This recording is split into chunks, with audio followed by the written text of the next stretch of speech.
Welcome back to topic maths classes. Hope आप सब बढ़िया होंगे और आप सबकी प्रिपरेशन अच्छी चल रही होगी। अब तो एग्जाम में बिल्कुल टाइम नहीं रह गया। Today is the 10th of Feb. Basically अब आपके पास में 6 डेज हैं, राइट? 7 डेज बोल सकते हैं, आज का भी दिन है आपके पास में, ठीक है बेटा? तो बस अब पूरा 110% अपना मैथ्स को दे दो। अभी भी अगर आप थोड़ा मेहनत कर लोगे तो आपका स्कोर इंप्रूव हो जाएगा बेटा, ठीक है? हर रोज जो शॉर्ट्स अपलोड हो रहे हैं वो डेफिनेटली देखा करो आप, ताकि आपका सेक्शन ए कवर हो सके और बाकी सेक्शन हमारे इधर कवर हो रहे हैं। केस स्टडीज की 2 वीडियोस ऑलरेडी चैनल पर हैं, आप उनको देख लेना। 1-2 वीडियोस आई ट्राई कि मैं और अपलोड कर पाऊं, क्योंकि अभी ऑफलाइन भी थोड़ा बिजी चल रहा है, मेरा लोड ज्यादा है, तो वीडियोस उतनी अच्छे से रिकॉर्ड नहीं हो पा रही है। But I will try my best कि आपको और केस स्टडीज मिल जाए। बाकी अगर आप ये 70 इंपोर्टेंट क्वेश्चन सीरीज देख लोगे तो डेफिनेटली आपका स्कोर इंप्रूव हो ही जाना है, ठीक है बेटा जी? तो अगर आप चैनल पर नए हैं तो आप प्रीवियस वीडियोस जरूर देख लीजिएगा, राइट? और अगर आपको वीडियोस अच्छी लगती है तो आप कमेंट जरूर किया कीजिए, सो दैट कि मुझे भी समझ में आए कि मैं सही पढ़ा रहा हूँ, ठीक है बेटा? तो चलो अब अपनी वीडियो क्वालिटी को 720 पिक्सल पे सेट कर लो तो स्टार्ट करते हैं आज की वीडियो। देखो बेटा, ये क्वेश्चन लिया है मैंने 25 के स्टैंडर्ड के पेपर में आया था। बस थोड़ा सा अच्छा लगा, ये फॉर्मुला बेस्ड चैप्टर है और बस आपको 2 कॉम्बिनेशन 2 या 3 फिगर्स कंबाइन करके दे दी जाएंगी, दैट्स इट। और फिर वॉल्यूम में सरफेस एरिया पूछा जाएगा। 25 में अगर आपने लास्ट 2 क्वेश्चन देखे हैं तो आपको समझ में आ रहा होगा कि हमने क्या किया हुआ है और कैसे किया हुआ है, ठीक है बेटा? Now look at this question. देखो इसने बोला है the total height of a fermentation tank. इस तरीके की फिगर हमें दी हुई है। फर्मेंटेशन टैंक है हमारा, इसमें एक सिलेंड्रिकल पार्ट है और एक हमारा क्या है, कॉनिकल पार्ट है। तो उसने बोला है टोटल हाइट इज 3.3 मीटर। आप यहां से यहां तक की अगर आप बात करते हो दिस, तो दिस इज व्हाट 3.3 मीटर। अगर आप डायग्राम में स्पेसिफाई कर दोगे डायमेंशन तो आपके लिए ज्यादा इजी हो जाएगा, राइट? नाउ आगे क्या बोला है, and the height of conical part is 1.2 metre. और यहां से यहां तक वो कितना है, दिस इज 1.2 मीटर, ठीक है बेटा?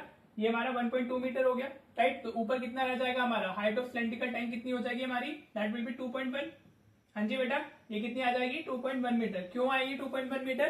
क्योंकि जो टोटल हाइट है हमारी दैट इज 3.3। तो अगर 1.2 हमारा कॉनिकल का पार्ट हो गया तो उसका कितना बचेगा, 3.3 से माइनस कर दो 1.2 को तो 2.1 मिल जाएगा आपको, राइट? हमारे पास में हाइट ऑफ कॉनिकल पार्ट भी आ गई है, हाइट ऑफ सिलेंड्रिकल पार्ट भी आ गई है, ठीक है बेटा जी? नाउ आगे क्या दिया हुआ है, the diameter of the cylindrical as well as conical part is 1 metre. दोनों का हमारा क्या है, डायमीटर सेम है, विच इज 1 मीटर।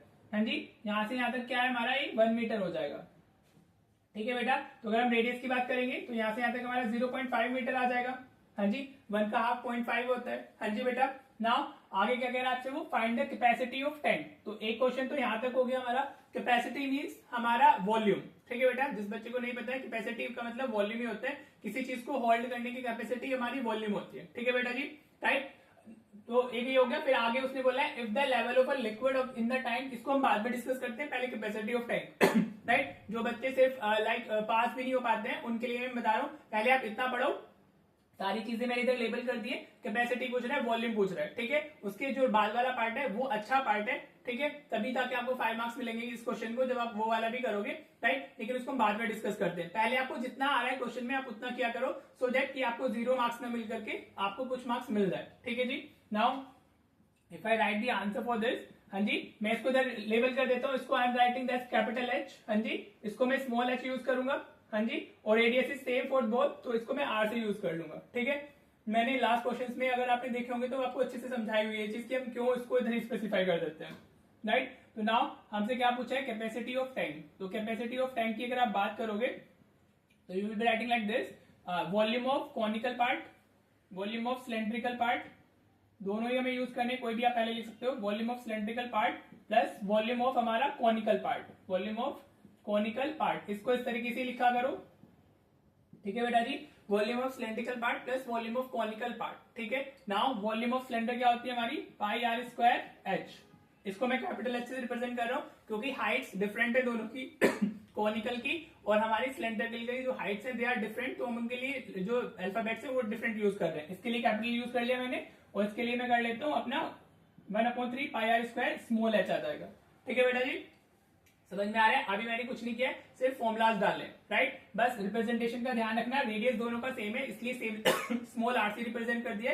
हाइट दोनों की अलग अलग है तो हमने एक को कैपिटल ले लिया, एक को small, right? As I already told you in the मतलब प्रीवियस क्वेश्चंस, ठीक है? तो सबसे पहले हम क्या करेंगे, पाई आर स्क्वायर कॉमन ले लेंगे, राइट? अगर आप कॉमन ले लेते हो तो आपका क्वेश्चन इजीली हो जाता है, राइट बेटा? पाई आर स्क्वायर कॉमन आ रहा है तो यहाँ कैपिटल एच बचेगा प्लस 1/3 इंटू स्मॉल एच बचेगा, right. Now you have all the values, तो आप इसको सब्स्टिट्यूट कर सकते हो। ठीक है जी। अब पाई की वैल्यू 22/7, रेडियस हमारा 0.5 है, जिसको 1/2 भी लिख सकते हो आप। ठीक है बेटा, 1/2 डाल दिया मैंने, 1/2 लिख सकते हो, कोई इशू नहीं है। राइट, 0.5 का मतलब ही 1/2 होता है। राइट, अभी हाइट हमारी कितनी है, capital H is what 2.1 metre less 1/3, और स्मॉल एच हमारा कितना है 1.2 हो गया।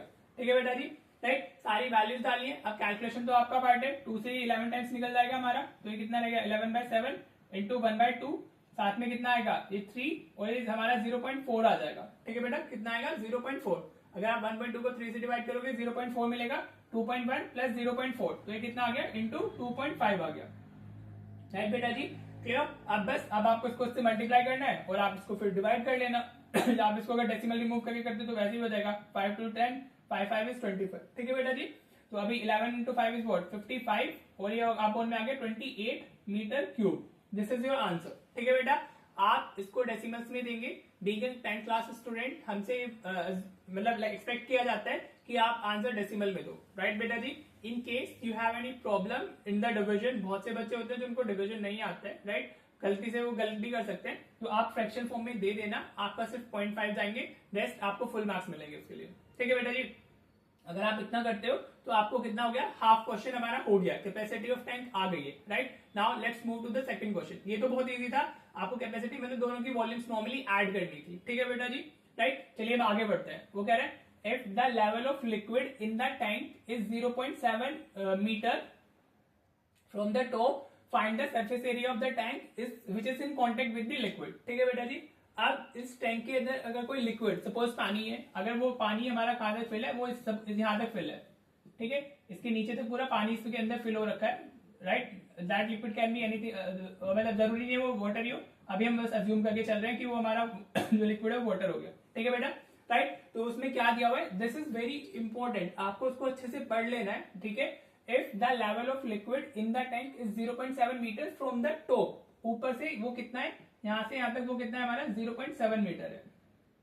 ठीक है बेटा, बस इसमें मेन खेल डायमेंशन का ही है। अगर आपको डायमेंशन क्लियर हो गई तो फिर आपको सिर्फ फॉर्मुलाज में वैल्यूज ही सब्स्टिट्यूट करनी होती है, दैट्स इट। ठीक है बेटा जी, होप आपको समझ में आ रहा होगा कि व्हाट आई वांट टू से। राइट, नाउ यहां तक हमारा लिक्विड भरा हुआ है। अब वो पूछ रहा है कि ये जो हमारा एरिया इन कॉन्टेक्ट है विद लिक्विड, हमें बताना है उसकी वैल्यू। ठीक है बेटा जी। नाउ कुछ पार्ट हमारा सिलेंड्रिकल का है, राइट, और कुछ हमारा कॉनिकल का है। कॉन में तो पूरे ही भरा हुआ है, कंप्लीटली फिल्ड है वो तो। सिलेंडर हमारा 2.1 टोटल हाइट है, लेकिन ऊपर से 0.7 मीटर हमारी जो हाइट है वहां पर लिक्विड नहीं है, तो जो लिक्विड इन कॉन्टेक्ट है हमारा वो 1.4 मीटर में हो गया। राइट, ये 1.4 कैसे आया, टोटल हाइट हमारी 2.1 है, तो 0.7 को माइनस किया 2.1 से तो 1.4 आ जाएगा। ठीक है बेटा जी, बस इसको यही समझने वाला पार्ट था। अब आपको कुछ नहीं करना है। Area in contact with liquid आप लिखोगे, area in contact with liquid. ठीक है बेटा, विद लिक्विड। देखो ये मुश्किल चैप्टर बिल्कुल नहीं है, बस आपको डायमेंशंस क्लियर होनी चाहिए कि आपका क्या इसमें फॉर्मूला कौन सा यूज होगा और डायमेंशंस क्या क्या पुट करने वाले हो। ठीक है बेटा जी, तो वो हो जाएगा हमारा CSA of cylindrical part, CSA of cylindrical part plus CSA of conical part, CSA of conical part, ये हमारे हो जाएंगे दोनों का एरिया। ठीक है, CSA ही लेंगे क्योंकि ऑफ कोर्स उसमें वही पानी फिल कर रहे हैं, तो ये वाला पार्ट तो होगा ही नहीं ना, सिर्फ curve surface area in contact है। राइट बेटा। तो ये क्या हो जाएगा हमारा, दिस विल बी 2πRH, हाँ जी, राइट, प्लस और ये πRL होता है। अभी आपको स्लैंट लेंथ नहीं पता है, आपको स्लैंट लेंथ भी फाइंड करनी होगी। फर्स्ट ऑफ ऑल हम इसमें से πR कॉमन ले लेते हैं, तो this will be 2 into capital H plus ये L आ जाएगा हमारा। राइट बेटा जी। अब L कैसे फाइंड करोगे, ये तो मैं आपको काफी बार बता चुका हूँ। L is what, slant line of हमारा ये कॉनिकल पार्ट, हाँ जी। तो लास्ट क्वेश्चन भी मैंने किया है, उससे लास्ट वाले क्वेश्चन में भी किया है स्लैंट लाइन, कौन तो तीनों क्वेश्चन में था अभी तक। ठीक है जी, तो ये क्या हो गया हमारा L square equal to R square plus H square. अगर आपने वीडियो देखी होगी तो आपको क्लियर होगा। राइट, R हमारा 0.5 का स्क्वायर है और प्लस ये 1.2 का स्क्वायर है। ठीक है, तो यहाँ से आपको मिलेगा 1.69, तो L की वैल्यू आ जाएगी 1.3। ठीक है बेटा, ये वाला पार्ट भी आपको करके दिखाना होगा कि अपनी वर्किंग के अंदर। राइट, उसके लिए भी मार्क्स होगा कि मार्क होंगे मार्किंग स्कीम के अंदर कि आपने स्लैंट लाइन फाइंड की है या नहीं, और अगर वो आप फाइंड नहीं करते हो तो आपसे वो आपको ऑफकोर्स आंसर नहीं मिलेगा। राइट बेटा जी, ये तो सेम ही है जैसे हमने लास्ट क्वेश्चन में किया है, वहां पर 5 और 12 था, इधर 0.5 और 1.2 है। अगर 0.5 1.2 है तो हमारी जो L होगी वो 1.3 हो जाएगी, बाकी अगर 5 और 12 होता है तो 13 हो जाता है। ठीक है जी, बस सब्स्टिट्यूट कर दो अपना वैल्यू। पाई हमारी कितनी है 22/7, रेडियस हमारा 1/2 हो गया। 2 हाइट की वैल्यू हम लेंगे 1.4। ध्यान रखना हाइट की वैल्यू 1.4 लेनी है। क्यों? क्योंकि जो area in contact with liquid है सिलेंड्रिकल पार्ट में वहां वाली हाइट हमारी सिर्फ 1.4 है। राइट बेटा जी, बस प्लस 1.3। अब आप इसको सॉल्व कर लेना। 2 से 11 टाइम्स निकल गया तो यू विल हैव 11/7 और ये 2 इंटू 1.4 कितना हो जाएगा हमारा 2.8 और ये हमारा 3.8 2.8 आएगा। यहाँ से ऐड करोगे 3.8 और 4.1 आ जाएगा हमारा। राइट बेटा, तो मीटर स्क्वायर में आपका आंसर आ जाएगा। ठीक है जी, दिस इज योर पार्ट। आप इसको मल्टीप्लाई करके फाइनल आंसर डेसिमल्स में दे सकते हो। अगर आपको नहीं अगर आ रहा है तो आप उसको फ्रैक्शन में भी छोड़ सकते हो। ठीक है बेटा जी, आपके 0.5 जाएंगे लेकिन पूरा क्वेश्चन का आंसर नहीं जाएगा। राइट, होप आपको क्वेश्चन अच्छे से क्लियर हुआ होगा। इसमें जो अच्छी बात चीज थी वो ये था कि area of contact in liquid हम कैसे फाइंड करेंगे। हमें पूरी हाइट नहीं लेनी थी। यहाँ पर जो 2πr मैंने लिया है इसमें हम h की वैल्यू ये वाली नहीं लेंगे, 2.1 नहीं लेंगे, यहाँ पर 1.4 लेंगे बिकॉज लिक्विड ऊपर से 0.7 मीटर नीचे है। ठीक है बेटा जी, तो इस तरीके की चीजें सीबीएसई क्वेश्चन में डाल देता है जो हमें समझ में नहीं आती है and we just need to get that point जो सीबीएसई ने ट्विस्टेड पूछा है, फिर हमारा क्वेश्चन इजीली हो जाएगा। कुछ डिफिकल्ट टास्क नहीं होता है, आपको सिर्फ फॉर्मुलाज लर्न करने हैं और क्वेश्चन को अच्छे से बढ़ के समझ लेना है। होप आपको ये क्वेश्चन क्लियर हो गया होगा। इस क्वेश्चन को आप वापस खुद से कर लेना, हो सकता है ऐसा ट्विस्ट डाल दे हो वापस। Right, in case you have any doubt so do let me know in the comment section. Homework for this chapter is again your NCERT. NCERT के सारे क्वेश्चन डायरेक्टली पूछे जाते हैं, तो आप 12.1 12.2 दोनों कर लें, अच्छे से कर लें। वहां से किसी क्वेश्चन में डाउट है तो आप कमेंट में बता दीजिएगा, आप भी विल डिस्कस दैट। ठीक है बेटा जी, अगर आपको वीडियो पसंद आई है तो इसको अपने फ्रेंड्स के साथ में शेयर कर देना और लाइक कमेंट भी कर दीजिएगा। ठीक है बेटा जी, चलिए मिलते हैं फिर नेक्स्ट वीडियो में। Thank you so much for watching the video.